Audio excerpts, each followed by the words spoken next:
Hello, this is Plaguewind, and welcome back. Kind of restarting my channel again, and I'm going with Baldur's Gate Enhanced Edition.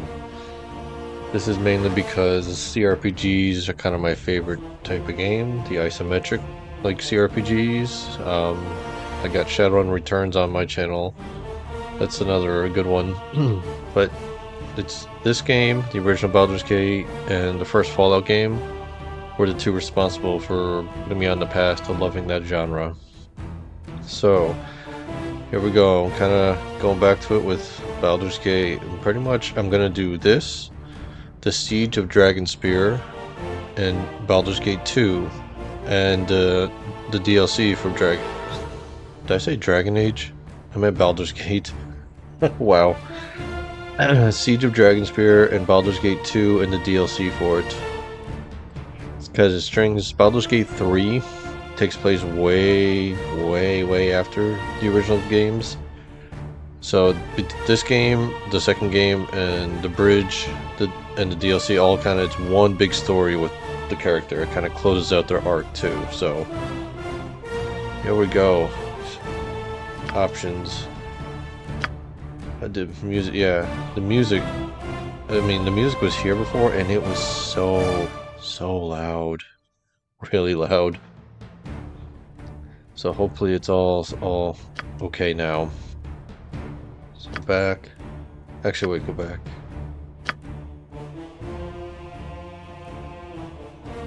Font size, grayscale pause. I can see what graphics card I have, I guess. Alright, back. Single player. New game. Alright. Now I kind of already have the character in mind.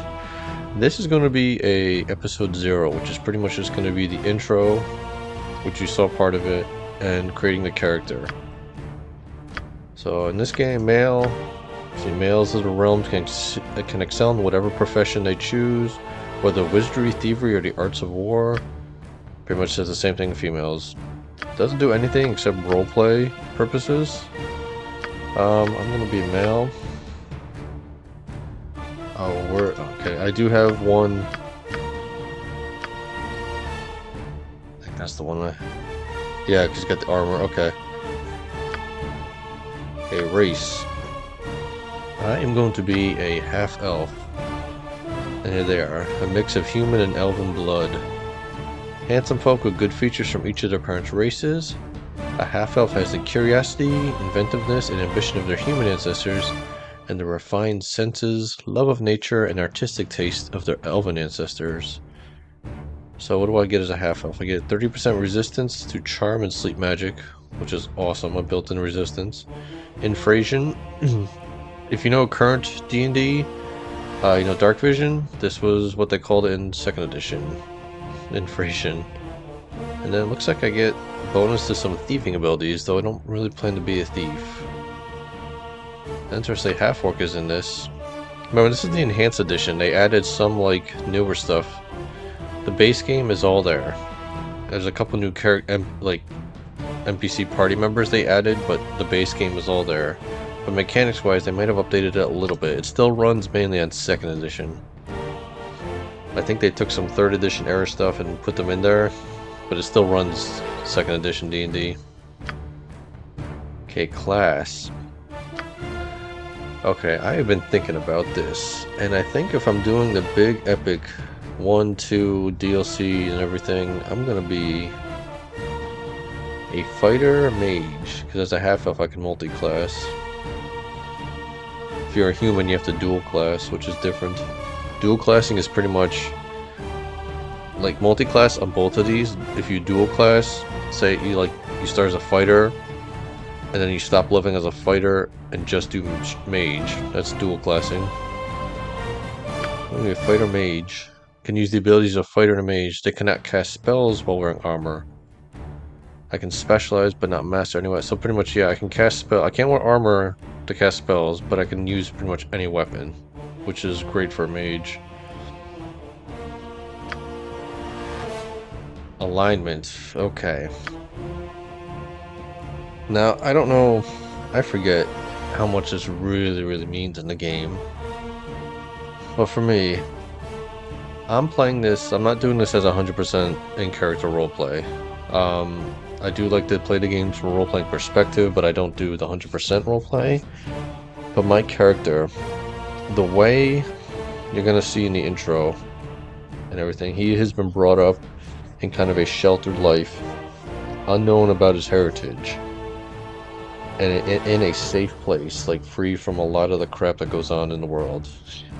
Be it our world or fantasy, but like he's grown up very safe in a controlled environment. So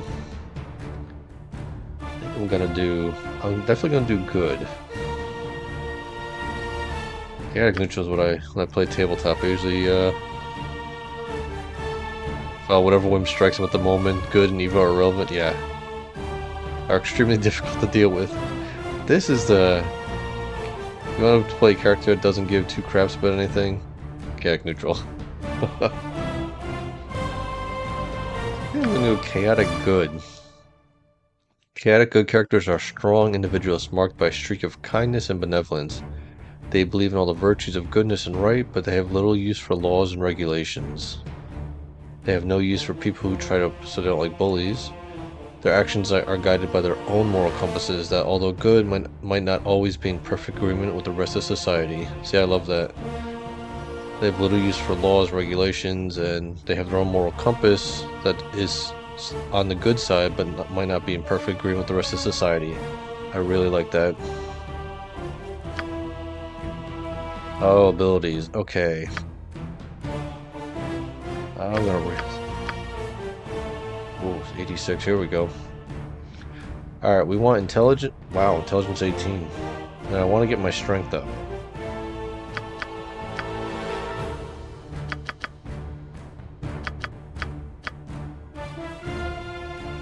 Let's make it 18. Okay, there we go. These are pretty much in 2nd edition D&D. These were kind of dump stats anyway. 10 is not bad. 10's average. Oh, intelligence 18. Oh, should I? There we go. And yep. This is a pretty good roll. I like this. Okay. Skills. Alright. I am planning my guy to mainly be an archer mage. So let's put one in longbow. No, I want my guy to be longbow. Yeah, see, I can't master. I can specialize. That's because I'm a fighter mage. When you're a fighter, you can do the master, high master, grandmaster. I can't do that. I can go specialize the highest. I'm also gonna do, and I'm thinking more Baldur's Gate 2. Flail / Morningstar.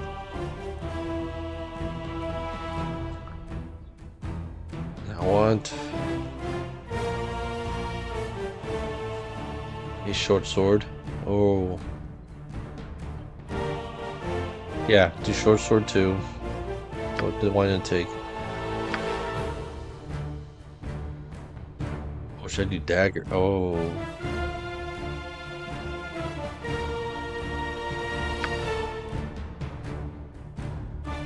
+1. Should I do, or is it mace? I'm thinking. There's a certain weapon I'm thinking of in Baldur's Gate 2. Is it a flail or a mace? Ah, crap. I don't know. We're gonna go bow. The guy's mainly gonna be an archer. Okay. So now I may choose 2 spells to put in the spell book. These are the ones that will be my spell that I know. Specialist mage spells that belong. I'm not a specialist mage, okay. So which ones do I want to know? See, they added a bunch of spells that weren't in the original game. Sleep, we're definitely knowing sleep.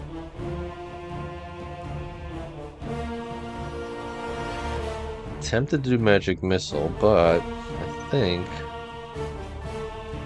Yeah, color spray.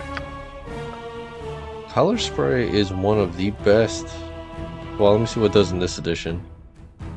Upon casting the spell, the wizard causes a vivid, fan-shaped spray of clashing colors to spring forth from his hand. 1d6 creatures within the area are affected in order of increasing distance from the wizard. All creatures in the area effect that have 4 hit dice or less make a successful saving throw or be rendered unconscious for 5 rounds. What does sleep do? Causes, okay. All creatures.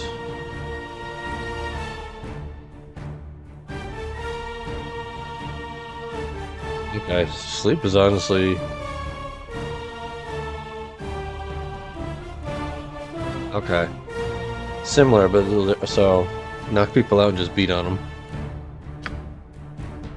Okay, and which one, out of the 2 I know, which one am I going to memorize? Let's go sleep. That's the one spell I know. Okay, and appearance. It's not very robust, but granted this is mid to late 90s. So your hair, I want to go for like, let's go with dark hair. Skin color we can leave. Clothing major, I think, see this blue? I think that's... Okay, and then minor must be the edges. Okay, I want the edges dark.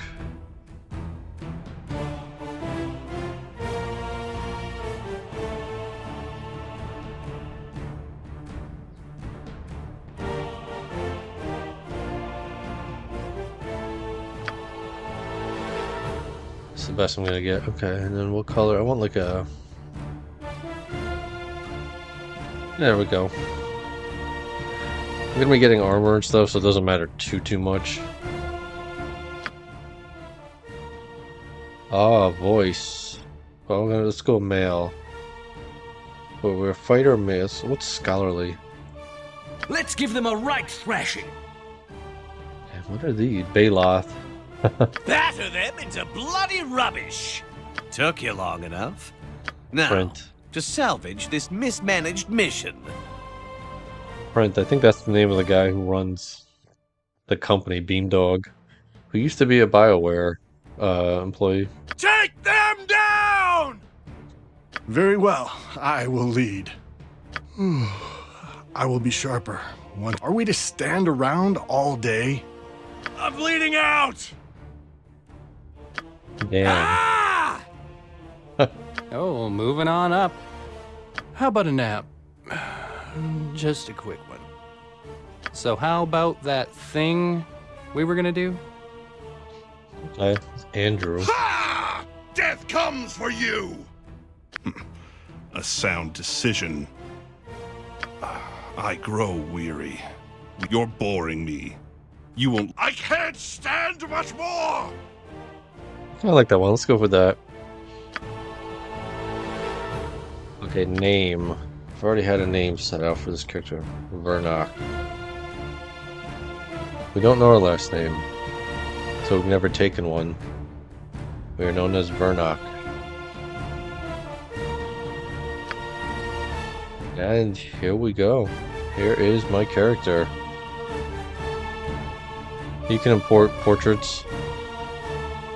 I think there's plenty of them in the game, so I'm okay with what there is.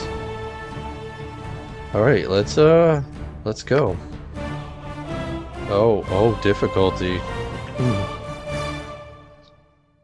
So okay, this is different. Story mode. I've actually never played this in the enhanced edition of this game before. I've played like the old version. I played that many times. This is different. Okay, so story mode. Party gains all the benefits of easy and they cannot die in combat. So it's easy. Get a +6 to luck. Enemies are fewer. Use only their weakest spells and items and deal 50% damage. Party members cannot permanently die. Hit point rolls are maximized and spells can be copied into spellbooks without failure. What's normal?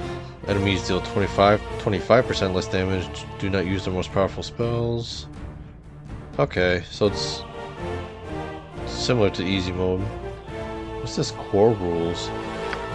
The setting is aimed at veterans who are well versed in AD&D mechanics. To deal full damage, employ advanced combat tactics. Slightly stronger enemy types appear. Enemy groups are more varied. Oh. And then hard is just, yeah, deal 50% more damage. That's insane. Much more numerous and deal, what, 100% more damage? Wow. Significantly stronger enemy types appear. Enemy groups are even more varied. Enemies fight to the best of their ability and employ advanced combat tactics. What's this Legacy of Baal? They have all the benefits of the insane difficulty, as well as significantly more hit points, improved THAC0, better saving throws, and more attacks per round. Holy cow. Warning, can only be selected at the start of the game, and once selected cannot be changed. Oh my.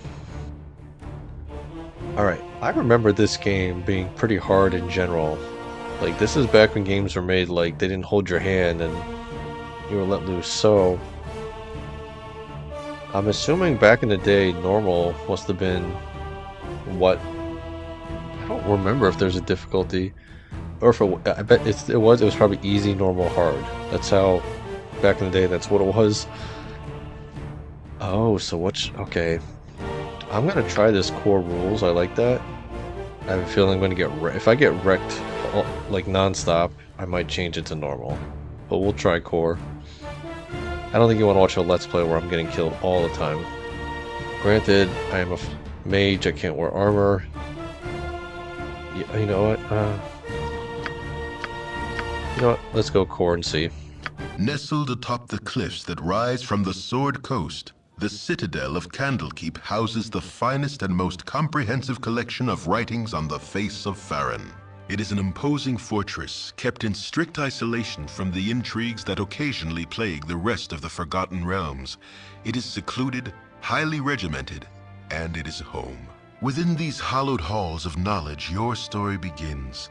You have spent most of your 20 years of life within this keep's austere walls, under the tutelage of the sage Gorion. Acting as your father, he has raised you on 1,000 tales of heroes and monsters, lovers and infidels, battles and tragedies.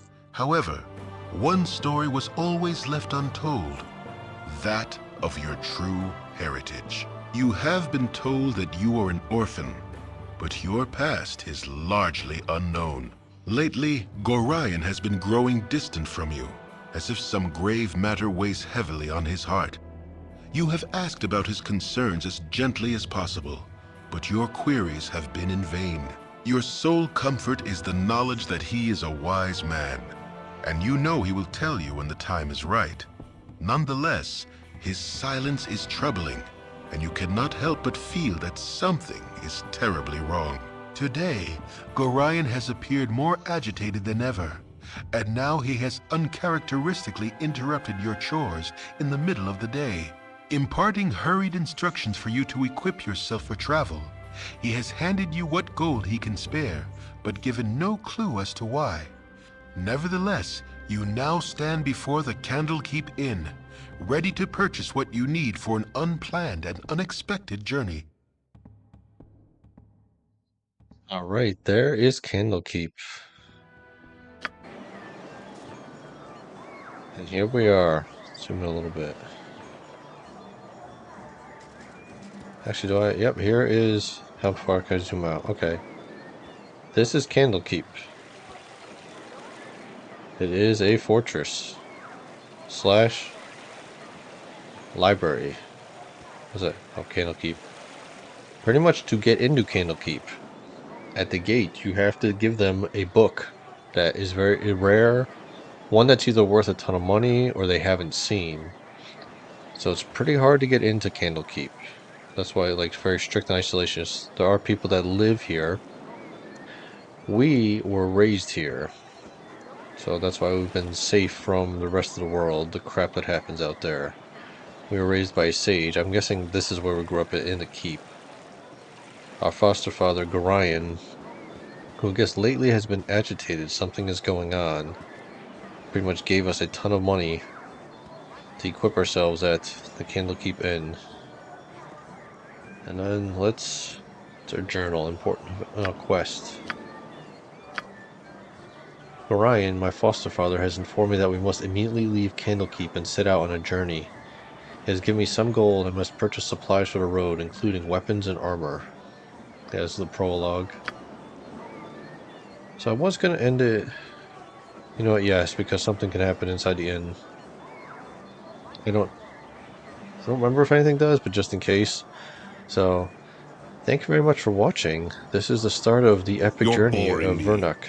You won't like what I do when I'm bored. Oh, it's because I haven't moved him. I'm boring him. Indeed. Indeed. So yes, this is Vernock's Awakening. That's what I'm calling this Baldur's Gate epic. So we will see. He's raised in Candlekeep and we have to leave. But what about that intro we saw way back?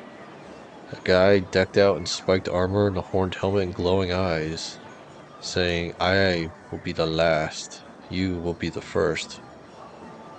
What in the hell does that mean? I guess we'll find out. And thank you very much for watching, and may all your dice come up 20. Alright, have a good one. Bye.